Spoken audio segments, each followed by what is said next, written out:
Oke, Assalamualaikum warahmatullahi wabarakatuh. Hari ini saya akan mereview materi ilmu pendidikan. Ini review yang pertama ya, karena saya nanti akan buat 2 review terkait materi ilmu pendidikan. Untuk review yang pertama ini jadi bahan untuk UTS, boleh dibuat resume. Kemudian untuk materi yang kedua atau review yang kedua nanti silahkan kalian bisa buat esai atau artikel ilmiah berdasarkan dari resume review yang kedua ya, untuk tugas puas. Oke, untuk materi review yang pertama ini saya akan membahas mulai dari sistem pendidikan nasional, pendidikan sepanjang hayat, taksonomi pendidikan, sampai landasan pendidikan. Sedangkan review yang kedua nanti saya akan membahas tentang masalah-masalah pendidikan, aliran pendidikan, dan juga ini ada kesalahan penulisan ya. Ini materi yang keenam, harusnya pembaruan pendidikan atau berkaitan juga dengan inovasi pendidikan. Oke, langsung saja kita masuk ke sistem pendidikan nasional. Pada pertemuan di awal dulu, kalau tidak salah di pertemuan kedua, saya sudah sempat menjelaskan tentang pendidikan ini sebagai sebuah sistem. Jadi dalam pembahasan ini, kenapa pendidikan disebut sebagai sebuah sistem? Karena dalam pendidikan itu meliputi 3 hal penting. Ada inputnya, ada prosesnya, dan ada outputnya. Maka dari itu disebut juga bahwa pendidikan itu sebuah sistem. Inputnya apa? Inputnya berupa ada perencanaan dalam pendidikan. Kalau skalanya makro, berarti perencanaannya itu berupa apa? Berupa kurikulum. Nah, kemudian juga ada peserta didiknya, inputnya. Bagaimana kualitas peserta didiknya, bagaimana sumber daya manusianya. Kemudian proses. Kalau proses di sini berarti berkaitan dengan pelaksanaan proses pembelajaran ya, proses belajar mengajar. Kemudian outputnya. Nah, outputnya ini berupa lulusannya nanti, hasil lulusannya. Apakah hasil lulusannya itu sesuai enggak dengan plannya, dengan rencananya di depan tadi, dengan kualitas sumber daya manusia yang seperti ini, dengan kurikulum yang seperti ini, kan sudah dibuat plan tuh. Kemudian dilihat outputnya sesuai nggak kira-kira dengan tujuan yang dibentuk di awal. Di kurikulum itu kan dia punya tujuannya untuk mencetak generasi yang seperti apa, misal generasi yang paham iptek, tidak hanya ilmu pengetahuan saja tapi juga paham mengenai teknologi ya. Kemudian dilihat lulusannya, apakah lulusannya itu benar-benar paham nggak dengan iptek, sesuai nggak dengan tujuannya. Nah, itu dievaluasi. Kalau misalnya hasil outputnya atau lulusannya itu masih belum sesuai dengan apa yang diharapkan atau sesuai dengan tujuan pendidikannya, maka diperbaiki lagi di kurikulumnya. Itulah ketika ada perbaikan kurikulum, ada perbaikan pendidikan, ada pembaruan. Nah, inilah disebut dengan pembaruan pendidikan ya. Nanti kita bahas di materi terakhir. Jadi sebenarnya materi ilmu pendidikan mulai dari awal ini, mulai dari sistem pendidikan, atau bahkan mulai dari materi sebelumnya kemarin saya menjelaskan juga tentang ada fenomena-fenomena pendidikan, sampai nanti di akhir ada pembaruan pendidikan. Itu sebenarnya saling berkaitan ya antara satu sama lain. Oke, nah ini yang tadi saya jelaskan. Di sistem pendidikan itu ada apa sih ya? Ada kurikulumnya. Kurikulumnya berarti dia di dalam kurikulum itu ada apa aja? Ada tujuannya, ada dasar-dasar pendidikannya, peserta didiknya seperti apa. Kemudian diproses. Nah, dalam proses pendidikan ini juga ada yang mempengaruhi. Yang mempengaruhi apa aja, Bu? Ya pendidiknya, ya anggarannya, administrasi, ya kurikulum itu sendiri juga mempengaruhi proses pendidikan tentunya, karena kurikulum itu kan perencanaannya. Ya dari sisi politik, ekonomi, sosial budaya, agama, sarana prasarana, dan lain-lain. Ini adalah faktor-faktor pendukung dan juga faktor-faktor penghambat proses pendidikannya. Kemudian dilihat outputnya apa. Oh, lulusannya bagaimana, atau sebelum dilihat lulusan, dilihat ada jumlah anak yang putus sekolah ada berapa di data misalnya.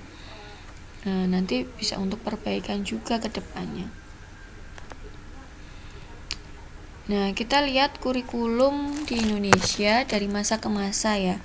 Mulai dari awal kemerdekaan nih.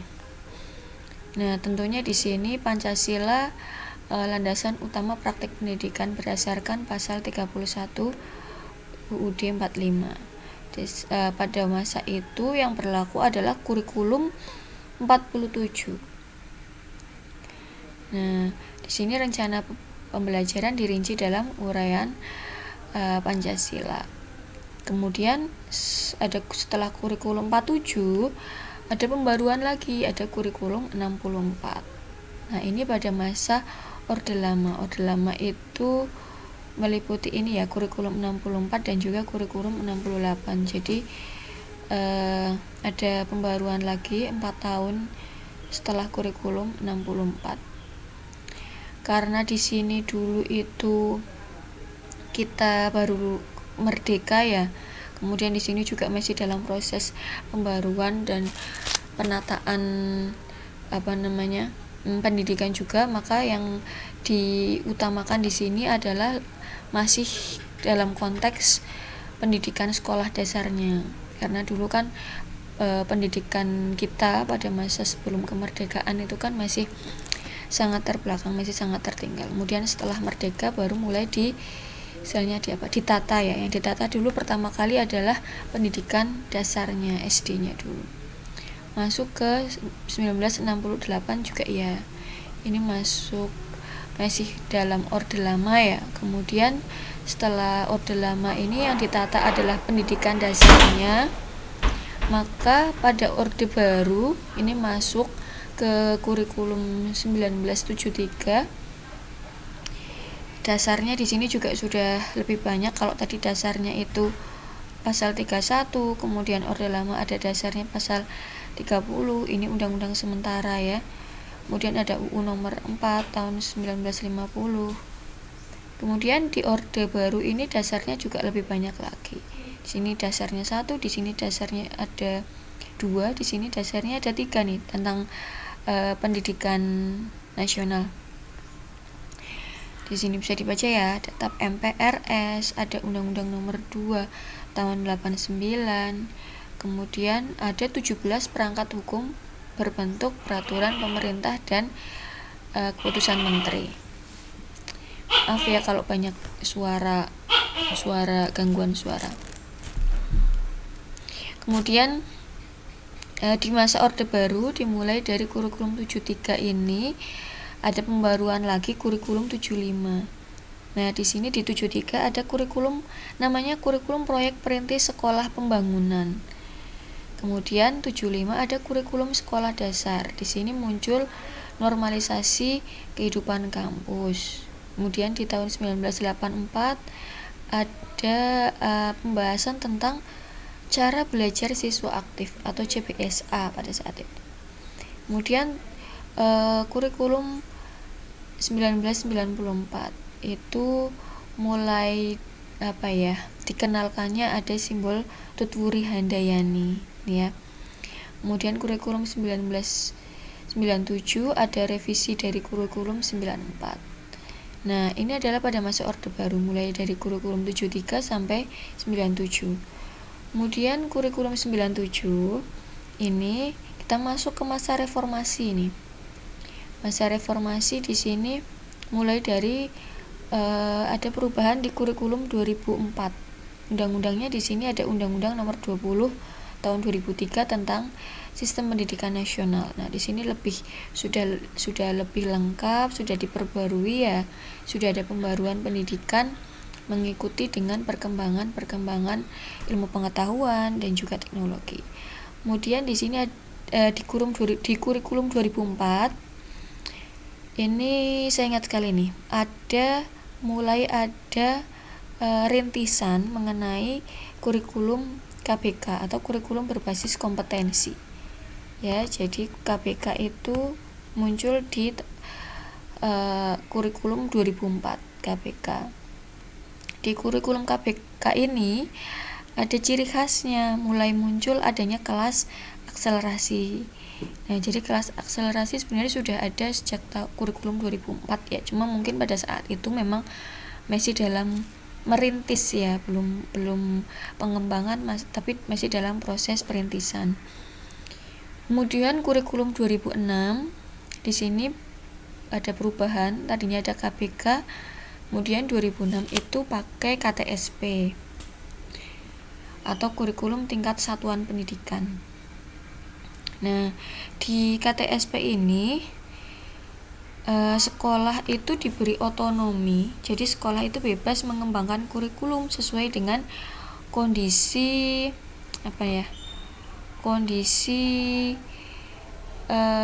sekolahnya masing-masing, kondisi sekolah, kondisi siswanya di KTSP ini. Makanya sekolah pada kurikulum KTSP ini lebih diberi otonomi ya untuk pengembangan kurikulumnya. Tetap ada kurikulum pusatnya, ada KTSP dari pusat di kurikulum 2006, tapi untuk pengembangannya itu sekolah diberikan otonomi, tidak mutlak dari pusat. Jadi sudah ada otonomi sekolah di kurikulum 2006. Nah, kemudian di kurikulum 2006 itu ciri khasnya ada kelas SBI ya, kelas berstandar internasional, itu di kurikulum 2006. Kemudian di kurikulum 2013 ini mulai masuk ada ciri khasnya ya, kalian pasti kenal, ada kompetensi inti, ada kompetensi dasar, ada KI, ada KD di kurikulum 2013. Kalau di kurikulum KTSP sebelumnya istilahnya itu SK ya, standar kompetensi, SKKD, standar kompetensi dan kompetensi dasar. Tapi kalau di kurikulum 2013 kita kenal ada KI, KD, kompetensi inti dan kompetensi dasar. Sekarang juga sudah ada revisi dari kurikulum 2013 ya. Kemudian sekarang pada masa pandemi ini juga ada pembaruan nih di kurikulum, ada namanya kurikulum darurat. Jadi ada beberapa mata pelajaran atau ada beberapa materi pelajaran itu yang sedikit dikurangi bebannya, karena pembelajarannya kan secara online, tidak tatap muka. Jadi ada beberapa materi yang memang direduksi gunanya supaya tidak memberatkan siswa ketika proses pembelajaran secara online. Ada kurikulum darurat untuk pandemi ini. Ini perkembangan kurikulum mulai dari awal kemerdekaan sampai kurikulum 2013 saat ini. Nah, ini kalau saya buat tagline-nya ya, sama sebenarnya ini penjelasannya tadi. Nanti bisa kalian baca lagi, kalau mungkin dalam bentuk gambar kalian agak kurang jelas, di sini dalam bentuk tagline mungkin bisa lebih jelas lagi. Nah, untuk kurikulum di beberapa negara maju, saya beri contoh ada 4 negara mungkin ya. Sebenarnya ada banyak sih contohnya, cuma saya ambil 4. Ini berkaitan dengan sistem pembelajaran di Finlandia, Jepang, UK itu bukan ini ya, UK itu di negara Inggris ya. Kemudian Australia. Di Finlandia sendiri sistem pembelajarannya itu di sana antara proses pembelajaran dengan waktu istirahat siswa itu komposisinya dibuat seseimbang mungkin. Jadi kalau pembelajarannya itu misal dalam proses pembelajaran di sekolah itu ada 1 jamnya misalnya 65 menit, maka proses pembelajarannya 45 menit, yang 15 menit istirahat gitu. Jadi 75% itu atau 3/4 itu untuk proses pembelajaran, tapi itu benar-benar diefektifkan ya proses pembelajarannya. Kemudian yang 25% itu memang digunakan untuk istirahat. Jadi antara waktu belajar dan waktu istirahatnya di Finlandia itu dibuat seefektif mungkin ya, seseimbang mungkin. gitu. Kemudian di Finlandia itu untuk jenjang SMA ya, sekolah menengah atas itu mereka sudah dibuat seperti sistem perkuliahan. Jadi siswa bebas memilih mata pelajaran yang yang diminati. Itu walaupun memang ada beberapa mata pelajaran wajib tetap ada, tapi di sana sudah lebih terfokus ya, siswanya boleh memilih mata pelajaran yang memang diminati gitu. Kalau di Indonesia mungkin memang masih belum bisa. Kalau di Jepang beda lagi, itu tadi di Finlandia ya. Dulu Finlandia itu menempati nomor 1 untuk sistem pendidikannya, sistem pembelajarannya, tapi sekarang sudah turun. Sebenarnya sudah tidak menempati nomor 1 lagi kalau saya baca beberapa referensi. Karena ada banyak faktor yang mempengaruhi juga ya. Kalau di Jepang ini pendidikan karakternya yang diutamakan. Jadi sebelum siswa-siswi Jepang itu menempuh pendidikan pendidikan formal berkaitan dengan sains ya, berkaitan dengan ilmu pendidikan, di Jepang itu yang diutamakan dulu adalah pendidikan karakternya. Jadi siswa menempuh sekolah tentang pendidikan karakter dulu. Kalau dia pendidikan karakternya sudah lulus, dia baru bisa menempuh pendidikan selanjutnya yang berkaitan dengan ilmu-ilmu sains, eksak dan lain sebagainya gitu. Jadi memang di sana benar-benar ini dulu ya, dari segi karakternya itu dimatangkan dulu, karena prinsipnya Jepang itu buat apa ya kalau punya ilmu yang tinggi tetapi karakter atau mentalnya itu kurang bagus gitu. Jadi Jepang itu memang mengutamakan pendidikan karakternya. Bahkan saya pernah mendengar cerita itu, teman saya ada yang ngobrol dengan salah seorang anak kecil, tapi ngobrolnya ini di kapal ya, di kapal. Anak kecilnya itu habis makan permen tuh, bungkusnya bungkusnya nggak dibuang tapi disimpan di saku celana. Kemudian teman saya tanya, kenapa kok bungkusnya disimpan di saku celana, kenapa nggak dibuang aja itu di laut gitu, ini kan di laut, kamu bisa buang di laut kan juga nggak ada yang tahu gitu. Teman saya tanya kayak gitu. Terus anak kecilnya itu jawabnya gimana? Jawabnya, are you crazy gitu. Are you crazy? Apa kamu gila mau buang bungkus permen ini di tengah laut gitu. Jadi memang karakternya mereka sudah sangat-sangat kuat ya. Bahkan untuk membuang bungkus permen aja mereka nggak mau buang sembarangan, apalagi di tengah laut gitu. Lebih baik disimpan di saku celana, nanti kalau ada tempat sampah atau kalau dia ketemu tempat sampah nanti di dalam kapal dia buang di tempat sampah gitu. Tapi bukan membuang sembarangan, apalagi membuang di tengah laut gitu. Itu menunjukkan kalau pembentukan karakter orang-orang Jepang itu memang sangat matang ya, bahkan di usia dini, itu anak kecil padahal. Kemudian kalau di UK atau di Inggris sendiri, di sana juga sistem pembelajarannya atau sistem pendidikannya sebenarnya hampir sama seperti di Finlandia ya. Di negara-negara Eropa kebanyakan seperti itu. Jadi proses pembelajaran dan proses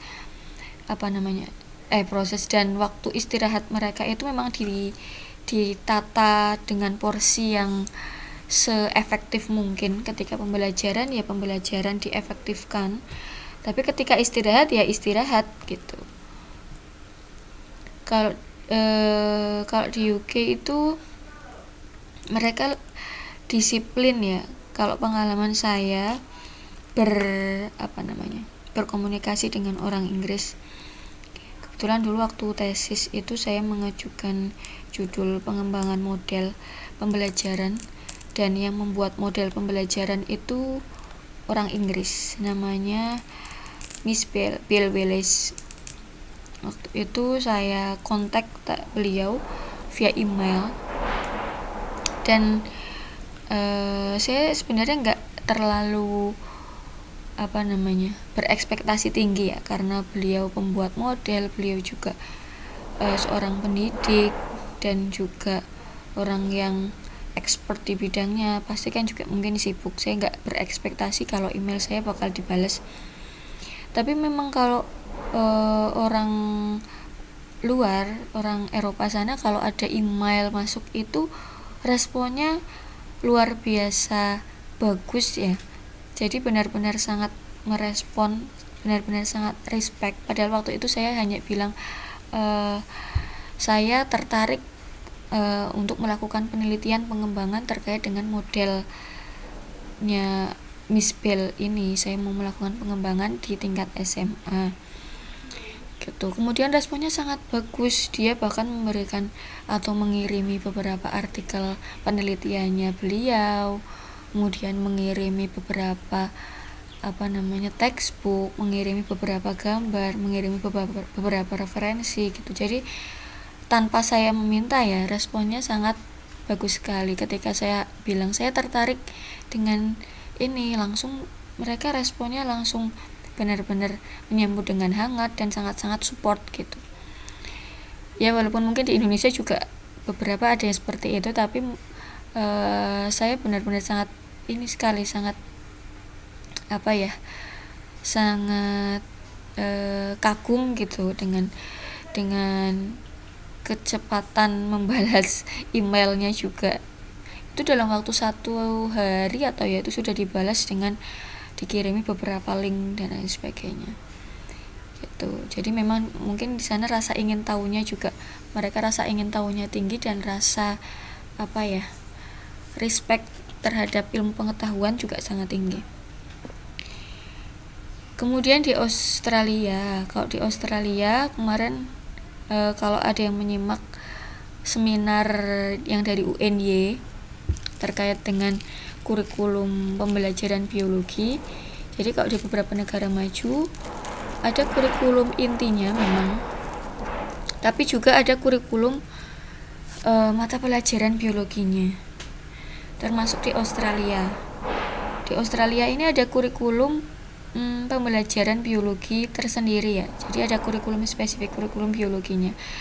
Di dalamnya ada pembahasan tentang praktikumnya, bagaimana praktikumnya, kemudian anggaran terkait praktikumnya itu juga sudah disediakan sendiri dari pemerintah. Kemudian penilaiannya di sana juga sudah dirancang sedemikian rupa dalam bentuk kurikulum biologi sendiri. Jadi memang ada perencanaan yang lebih matang khusus untuk ke pembelajaran biologi di Australia.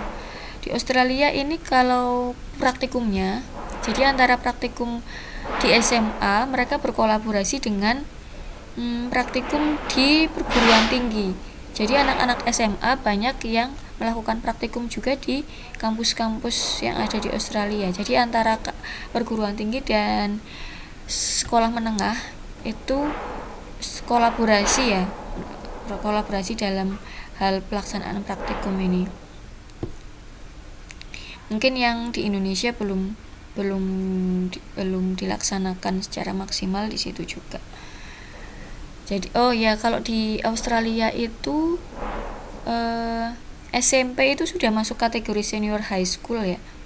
Jadi senior high school di sana tidak hanya SMA saja, tapi SMP itu sudah masuk kategori senior high school. Jadi senior high school, SMP, SMA itu praktikumnya mereka berkolaborasi dengan perguruan tinggi.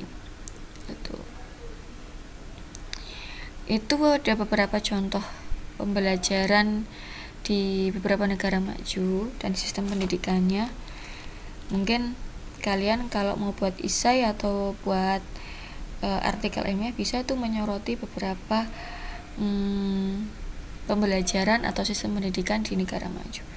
Kenapa sih Bu kita kok nggak mengadopsi atau nggak kayak mereka aja sistem pembelajarannya. Karena banyak faktor yang mempengaruhi tadi ya, saya sudah dijelaskan bahwa pendidikan itu kan sebuah sistem.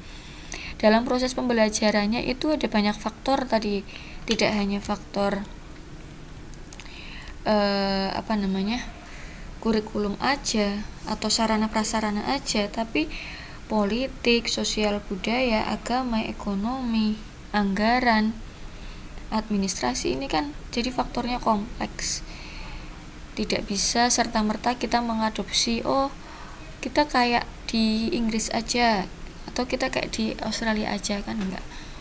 Kalaupun ada ya bisa kita adopsi 1-2, tapi mungkin tidak sepenuhnya ya, tidak 100% karena banyak faktor yang mempengaruhi ini tadi. Nah, kemudian kita masuk ke pendidikan sepanjang hayat. Pendidikan sepanjang hayat ini konsepnya ada 2 ya, meliputi proses pendidikan dan implikasinya. Kalau proses pendidikan ini berkaitan dengan lingkungan keluarga, sekolah, dan juga masyarakat. Artinya proses pendidikan itu sendiri tidak hanya dilakukan di sekolah, tapi proses pendidikan itu juga berlangsung di lingkungan keluarga dan juga di lingkungan masyarakat. Di lingkungan keluarga dulu saya juga sudah menjelaskan bahwa pendidikan pertama itu ada di keluarga ya, yang letaknya ada di orang tua, terutama seorang ibu. Itu proses pendidikan yang pertama, yang letaknya atau yang pertama dilakukan oleh seorang ibu, mulai dari pembentukan karakternya ya, gimana cara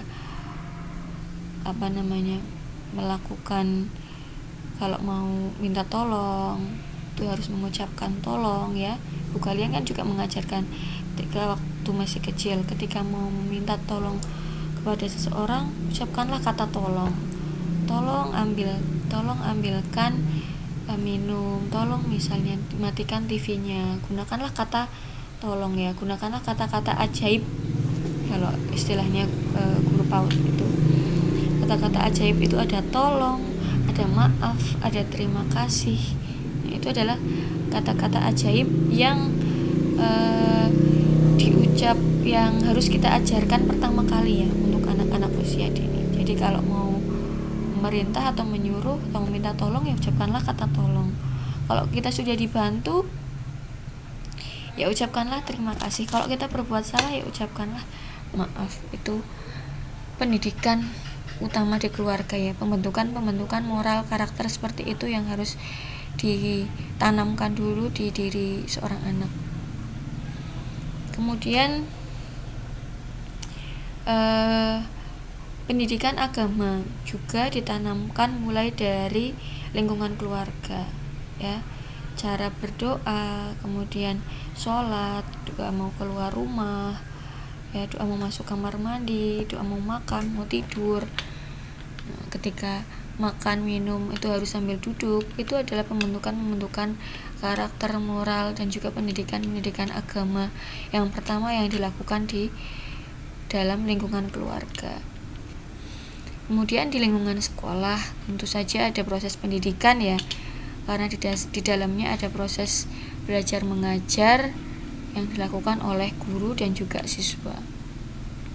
Ada materinya yang dibuat secara terstruktur dan tersistematis juga. Kemudian di lingkungan masyarakat juga ada pendidikan ya, gimana caranya anak itu bergaul atau main dengan temannya, gimana seseorang anak itu mulai harus bertoleransi dengan tetangganya. Misal ada tetangganya yang berbeda agama atau berbeda suku atau berbeda ras, gimana caranya kita menghargai dengan sesama tetangga misalnya. Itu kan juga ada proses-proses pendidikan di dalamnya. Kemudian implikasinya apa? Implikasi di sini berkaitan dengan cara belajar dan model pendidikan. Cara belajar di sini ada cara belajar terbimbing dan mandiri. Kalau cara belajar terbimbing ini biasanya kita lakukan di lingkungan sekolah ya, karena guru kan pasti selalu membimbing. Di lingkungan keluarga juga proses belajarnya terbimbing, tapi juga ada mandiri. Sedangkan di masyarakat ini cara belajarnya secara mandiri. Kita pasti belajar bagaimana sih cara menghargai orang lain. Oh, kalau kita nggak menghargai orang lain, ya kita gimana kita bisa dihargai orang lain? Itu bisa kita pahami sendiri ya, dalam diri sendiri. Ini cara belajar, ada secara terbimbing dan mandiri. Kemudian model pendidikan ada yang formal dan juga non formal. Di presentasi juga sudah dijelaskan pendidikan formal ya, jenjangnya yaitu kalau kita mulai dari TK, SD, SMP, SMA, ada nanti S1, S2, S3, itu pendidikan formal yang ada di Indonesia. Sedangkan non formalnya apa? Non formalnya banyak ya, berkaitan mungkin ada kursus menjahit, ada juga mungkin les bahasa Inggris ya, atau mungkin bimbel. Itu adalah pendidikan non formal berkaitan dengan peningkatan keterampilan. Mungkin juga ada yang kursus bahasa Inggris, kursus otomotif mungkin ya, yang laki-laki. Itu adalah pendidikan non formal. Jadi pada intinya konsep pendidikan sepanjang hayat itu pendidikan ya tidak hanya berlangsung di sekolah aja, tidak hanya secara formal aja sampai jenjang S3 aja, atau mungkin sampai jenjang S1 saja, mungkin tidak. Tapi pendidikan itu ya mulai dari keluarga, bahkan mulai dari usia dini ya, mulai dari bayi, bahkan pendidikan itu sampai nanti kita tutup usia. Proses pendidikan berlangsung seumur hidup atau sepanjang hayat gitu. Mulai dari lingkungan, tidak hanya di lingkungan sekolah aja, tapi di lingkungan keluarga, masyarakat, baik itu dilakukan secara terbimbing maupun mandiri, ataupun melalui lembaga formal dan non formal. Itu adalah konsep pendidikan sepanjang hayat intinya. Nah, kemudian kita masuk ke taksonomi pendidikan. Sebenarnya sih ini saya sudah review ya, tapi nanti saya review ulang berkaitan dengan taksonomi pendidikan. Nah, di Indonesia kita mengenal ada sosok bapak pendidikan di Indonesia, ada Ki Hajar Dewantara. Ki Hajar Dewantara ini dia sudah mencetuskan 3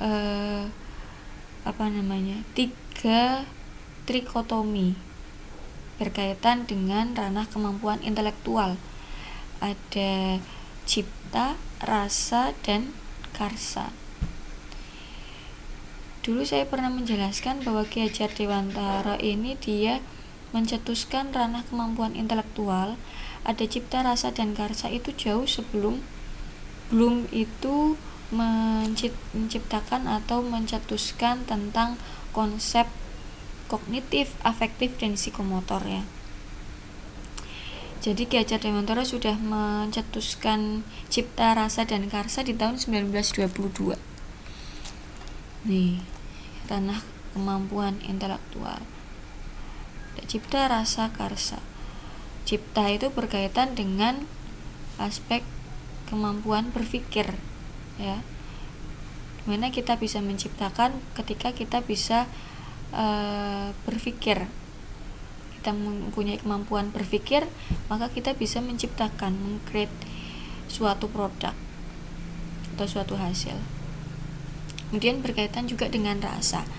Rasa ini berarti juga berkaitan dengan sikap ya, afektif. Sedangkan karsa di sini dia berkaitan dengan kehendak atau berkaitan dengan ranah keterampilannya. Nah, ini untuk taksonomi 4N menurut Ki Hajar Dewantara. Dicetuskan tahun 1922. 4N ada niteni, niroke, nambahi, nemoke. Ya, saya sudah pernah menjelaskan. Ini suatu taksonomi berarti tingkatan. Ketika kita bisa meniru, berarti kita bisa mengamati terlebih dahulu.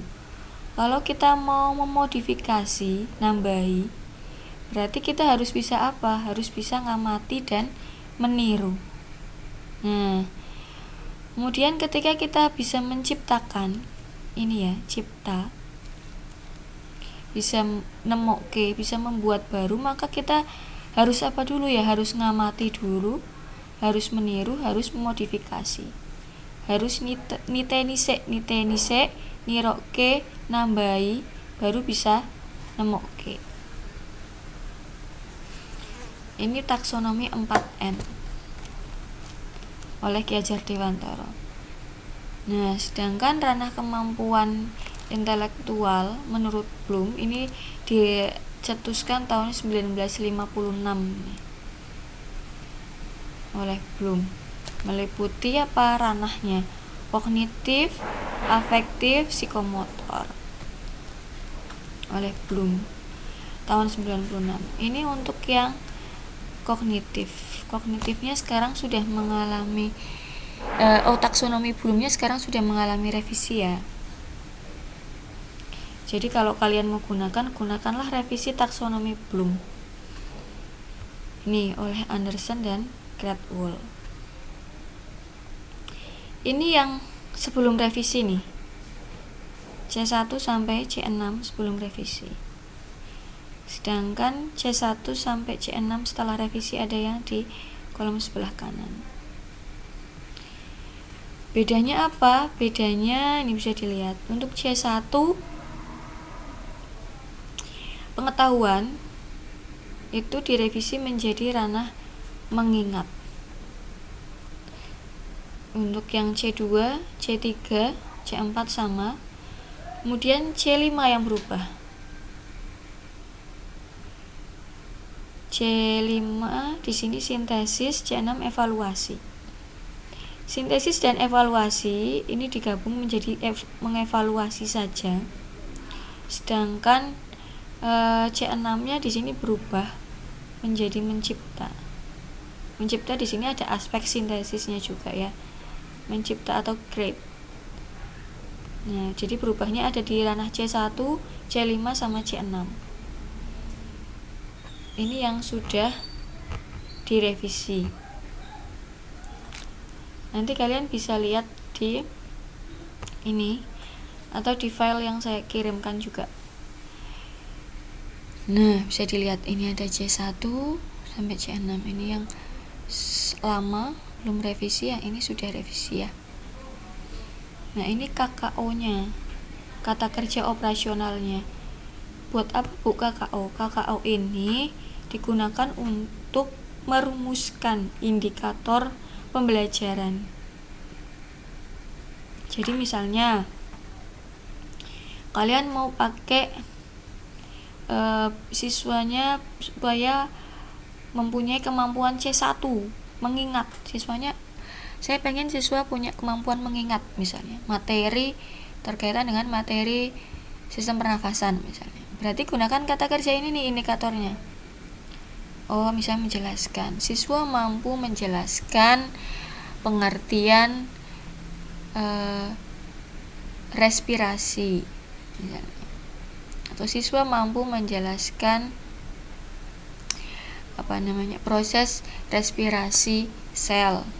Berarti dia ranahnya C1 karena kata kerjanya menjelaskan. Kalau saya pengen siswanya itu punya kemampuan mencipta Bu, C6. Boleh berarti pakai kalimat ini nih. Nah, menyusun misalnya atau merancang. Siswa mampu menyusun misalnya praktikum mekanisme pernafasan, atau siswa mampu merancang model praktikum sistem pernafasan manusia, misalnya proses ekspirasi dan inspirasi. Mampu merancang praktikum, nah berarti kan dia bisa mencipta tuh, meng-create. Atau siswa mampu merancang proses praktikum proses fotosintesis misalnya, berarti kan dia bisa atau memiliki kemampuan C6, create, mencipta. Jadi gunakanlah kata-kata kerja operasional yang ada di tabel ini ya. Jadi kalian nggak usah bingung-bingung mikir kira-kira ini indikatornya yang bagus kalimatnya apa ya, kata-katanya menjelaskan apa, mengidentifikasi atau mendeskripsikan atau menyimpulkan atau apa. Nah, nggak usah mikir sendiri karena di sini sudah ditampilkan kata kerja operasionalnya, kalian bisa tinggal gunakan. Gitu. Untuk yang afektif dan psikomotor juga sama. Mulai dari A1 sampai A5. Di sini sudah ada kata kerja operasionalnya. Untuk psikomotor juga sama, mulai dari P1 sampai P5 ada kata kerjanya. Kalian tinggal pilih siswanya pengennya punya kemampuan apa, punya kemampuan A1 atau A4 atau A5, atau punya kemampuan ranah psikomotor P1, P2 atau P5. Ini sudah ada kata kerjanya, tinggal kalian gunakan gitu. Jadi nggak usah bingung-bingung. Nah, terakhir berkaitan dengan landasan pendidikan. Landasan pendidikan yang digunakan di Indonesia tentunya namanya landasan pendidikan Pancasila. Jadi kita sistem pendidikannya atau pendidikannya, pembelajarannya itu harus berlandaskan Pancasila, nilai-nilai Pancasila, mulai dari sila 1 sampai sila kelima. Landasan pendidikan Pancasila secara historis itu tujuannya supaya apa? Supaya siswa itu tidak lupa ya dengan perjuangan kemerdekaan bangsa Indonesia. Jadi nanti siswa itu juga punya semangat nasionalisme, karena dilihat secara fakta historis Indonesia itu tidak bisa dipisahkan dari Pancasila. Kenapa? Karena Pancasila itu punya sejarah ya, sejarah kemerdekaan, punya sejarah perjuangan bangsa, dan punya sejarah juga mempertahankan Pancasila itu sendiri. Karena dengan Pancasila itulah kita yang terdiri dari berbagai macam suku bangsa, terpisahkan berbagai pulau ya, terdiri dari beberapa ras, agama juga, suku juga ya, kulit berbeda dan lain sebagainya, berbeda latar belakang, tapi bisa disatukan karena kita punya Pancasila. Nah, maka dari itu pendidikan juga harus berlandaskan dengan Pancasila, karena dia punya historis yang sangat kuat bagi negara Indonesia. Kemudian secara kultural, Pancasila itu merupakan produk budaya, bukan pemikiran perorangan. Jadi Pancasila itu sudah dirumuskan dulu oleh Presiden Soekarno dan juga para pahlawan proklamator ya. Pancasila itu sudah dirumuskan sebagaimana mungkin supaya dia itu memiliki nilai-nilai agama, nilai-nilai sosial, nilai-nilai ekonomi, punya nilai-nilai kemanusiaan juga. Jadi sudah komplit 5 sila itu. Itu adalah produk budaya, produk pemikiran bersama, bukan produk perorangan. Kemudian secara yuridis, Sisdiknas juga berdasarkan pada Pancasila, yaitu pada landasannya pada Undang-Undang Nomor 20 Tahun 2003 tentang Sistem Pendidikan Nasional. Itu juga berdasarkan Pancasila. Nah, secara filosofis, Pancasila itu sebagai pandangan yang nilai-nilai yang ada di dalam Pancasila itu sudah ada, pada dasarnya itu sudah ada di dalam bangsa Indonesia, dan diharapkan seterusnya itu senantiasa selalu diterapkan, selalu diimplementasikan oleh masyarakat Indonesia dalam kehidupan sehari-hari, baik itu dari sila beragamaannya, sila beragama ya, kemudian juga sila-sila berkaitan dengan sosialnya, kemanusiaannya, berkaitan juga dengan pemerataan ekonominya, itu diharapkan itu diimplementasikan oleh masyarakat Indonesia.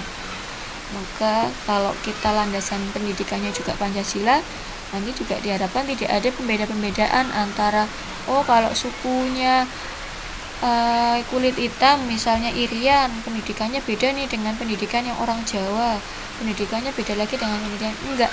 Jadi pendidikan yang didapatkan sama, walaupun mungkin memang penyampaiannya belum bisa semaksimal yang ada di Pulau Jawa karena berkaitan dengan sarana prasarana ya, tapi tujuannya materinya supaya yang diberikan itu sama, tidak ada pembedaan materi. Orang Papua itu materinya yang dikasih ini aja nih, nggak usah mempelajari terlalu dalam. Misalnya orang Jawa dikasihnya materinya yang banyak aja, kan orang Jawa sarana prasarananya lebih banyak. Enggak, materinya tetap dikasihkan ya, materi-materi pembelajarannya, kemudian sistem pendidikannya, pendidikan karakternya juga disamakan, walaupun memang secara tempat Bu, tapi kan sarana prasarananya nggak sama Bu, di Irian sama di Jawa kan nggak sama. Mungkin di Irian sinyalnya susah, komputernya juga banyak yang nggak punya, laptopnya banyak yang nggak punya, gimana kok bisa disamakan? Kalau dari segi sarana prasarana memang kita belum bisa sama rata. Jangan dibandingkan dengan Malaysia, Singapura, ataupun negara-negara kecil lainnya ya, Australia. Itu kan negaranya tidak terpisah pulau-pulau, tidak terpencar ya, dipisahkan oleh laut, samudra dan lain sebagainya. Pemerataannya jelas di sana lebih mudah daripada di Indonesia yang pulaunya sangat banyak dan terpisah oleh lautan. Tapi sekarang ini juga pemerintah sudah mulai mengupayakan sarana prasarana, mulai dari pembangunan aksesnya, pembangunan jalannya ya, kemudian juga banyak dibangun jembatan-jembatan penghubung, kemudian transportasinya juga sekarang sudah digalakan. Kemudian sekarang di desa-desa juga pemerintah sekarang kan sudah ada pembangunan desa ya, sudah ada anggaran juga untuk desa-desa. Itu tujuannya untuk apa ya? Itu tadi untuk pemerataan pendidikan sebenarnya. Desa diberi anggaran yang desa diberi anggarannya kok banyak ya. Nah, itu kan tujuannya supaya untuk pemerataan pendidikan juga, supaya sarana prasarananya nanti lama-kelamaan bisa ditata, setiap daerah diupayakan pemenuhan sarana prasarananya itu semakin baik gitu. Jadi memang harus satu persatu ya, kita nggak bisa langsung ini harus seperti ini, enggak, memang harus ditata satu-satu. Ini berarti yang dilakukan adalah pembangunan infrastrukturnya dulu, seperti jalannya, jembatannya. Kalau jalannya sudah bagus, jembatannya sudah bagus, kan berarti akses ke sana lebih mudah. Kalau akses ke sana lebih mudah, penyaluran sarana prasarananya kan juga lebih mudah. Pembangunannya nanti pembangunan sekolah, kemudian penyaluran mungkin laptop, komputer, kemudian penyaluran bahan-bahan alat-alat penunjang pendidikan seperti papan tulis, kemudian pembangunan listrik, pembangunan internet, kan berarti akan semakin mudah kalau infrastrukturnya sudah dibangun terlebih dahulu. Nah, sekarang ini pemerintah sedang mengupayakan pembangunan infrastrukturnya dibenahi. Kalau infrastrukturnya sudah dibenahi, kemudian nanti proses selanjutnya bisa pemerataannya bisa semakin lebih baik, bisa semakin lebih lancar gitu. Gitu ya untuk review yang pertama. Silahkan di-resume. Maaf kalau saya banyak sekali ini gangguan suara juga ya. Saya tutup dulu. Wassalamualaikum warahmatullahi wabarakatuh.